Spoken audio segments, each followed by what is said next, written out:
नमस्कार दोस्तों, मेथी का साग आपने बहुत खाया होगा। मेरे घर में तो यह बहुत ही पसंद किया जाता है और आज हम मेथी का साग इस तरीके से बनाएंगे कि यह आपको भी बहुत पसंद आने वाला है। दोस्तों, मुझे पूरा यकीन है कि आपको यह रेसिपी बहुत पसंद आएगी।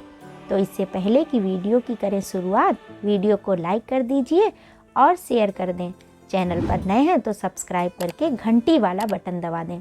सबसे पहले हमने यहाँ पर 250 ग्राम मेथी का साग लिया है और ताज़ी हरी मटर करीब 250 ग्राम छील ली है और साग को हमने कुछ इस तरीके से महीन महीन काट लिया है।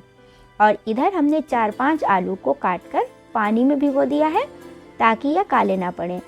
तो अब हम आलू पैन में डाल देंगे और इसके ऊपर से मेथी का साग डाल देंगे।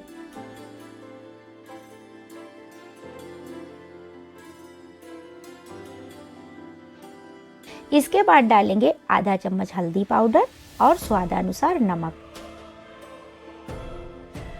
और अब इसको एक ढक्कन से ढक देंगे और धीमी आंच पर उबालेंगे।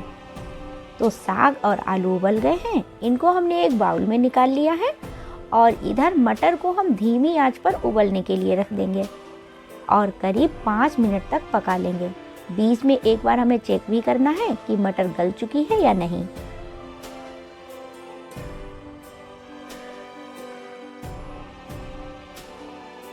तो अब हमारी मटर पक चुकी है और अब गैस बंद करके इसे हटा देंगे।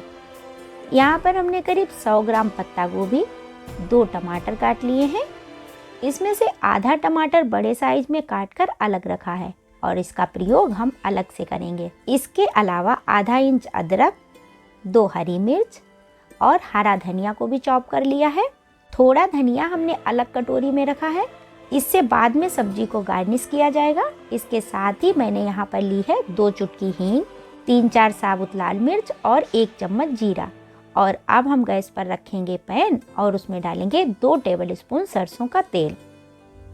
और अब इसमें जीरा डालेंगे, फिर हींग डालेंगे और साबुत लाल मिर्च तोड़कर डाल देंगे।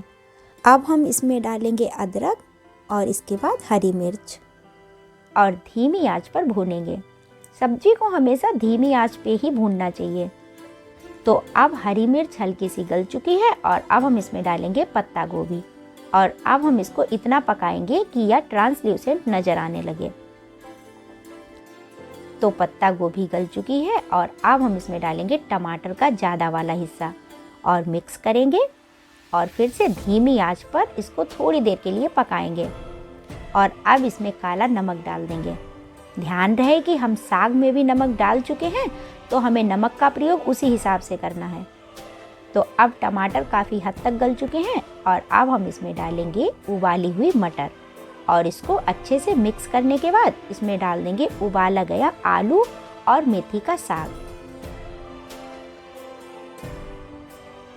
इसको अच्छी तरह से मिक्स करेंगे और अब इसमें डाल देंगे 1 चम्मच कश्मीरी लाल मिर्च पाउडर।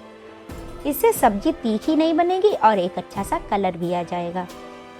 तो अब हमारा साग लगभग बनकर तैयार हो चुका है और अब हम इसमें बचा कर रखे हुए टमाटर डालेंगे और ऊपर से डाल देंगे कटा हुआ हरा धनिया पत्ता। इसको अच्छी तरह से चलाकर मिक्स करेंगे। तो देखिए दोस्तों, लाजवाब खुशबू के साथ हमारा आलू मेथी मटर का साग बनकर तैयार हो चुका है। इसको आप पूरी, पराठा, रोटी या चावल किसी के साथ भी खाइए या मज़ेदार ही लगेगा। तो मेथी के साग की एकदम डिफरेंट तरीके से बनाई गई यह सब्जी आपको कैसी लगी, हमें कमेंट करके बताइए।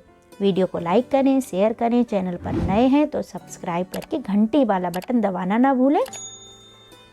आप सभी स्वस्थ रहें, मस्त रहें और हमारी नई नई रेसिपी की वीडियोस देखते रहें। इसी के साथ लेती हूँ आपसे विदा, फिर मिलती हूँ किसी जायकेदार और धमाकेदार रेसिपी के साथ। तब तक के लिए बाय बाय दोस्तों।